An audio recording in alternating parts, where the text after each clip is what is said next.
அவர்களே, தந்தை, தாய், மகன், ஒரு அன்பான குடும்பம், ஆசீர்வாதமான ஐஸ்வர்யமான அந்த குடும்பத்திலே மகன் படித்து பட்டங்களை பெற்ற பிறகு தங்களுடைய அலுவலக பொறுப்பு எல்லாவற்றையும் அவனிடத்தில் ஒப்பு கொடுத்து அவனுக்கு திருமணம் செய்து வைத்தார்கள். அவனுக்கும் ஒரு மகன் பிறந்தான்.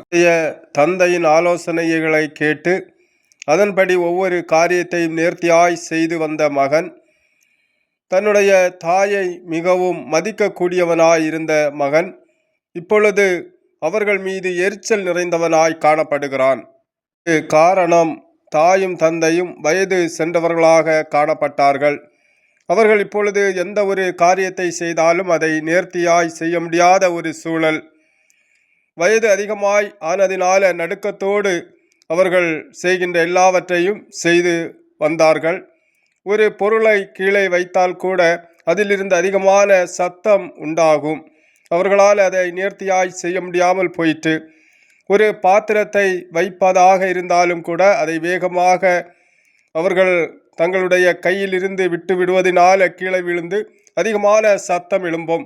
இதை கேட்கின்ற பொழுது அவர்களுடைய மகனுக்கும் மருமகளுக்கும் மிகுந்த எரிச்சல் உண்டு பண்ணக்கூடியதாய் இருந்தது.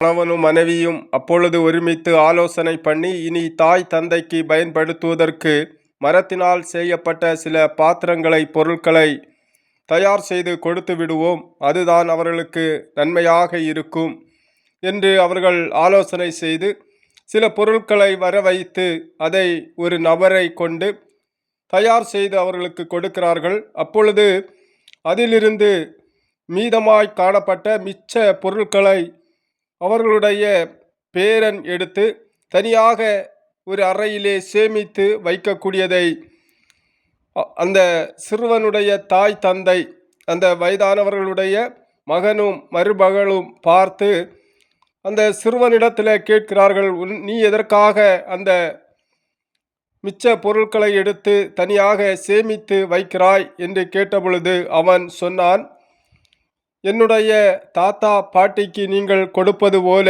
செய்வது போல நானும் வளர்ந்து பெரியவன் ஆனதும் உங்களுக்கு செய்ய வேண்டாமா? அதற்காக நான் அந்த பொருட்களை சேமித்து வைத்திருக்கிறேன் என்று சொன்ன பொழுது தாய் தந்தை அதனை கேட்டு மிகவும் வேதனை அடைந்தார்கள்.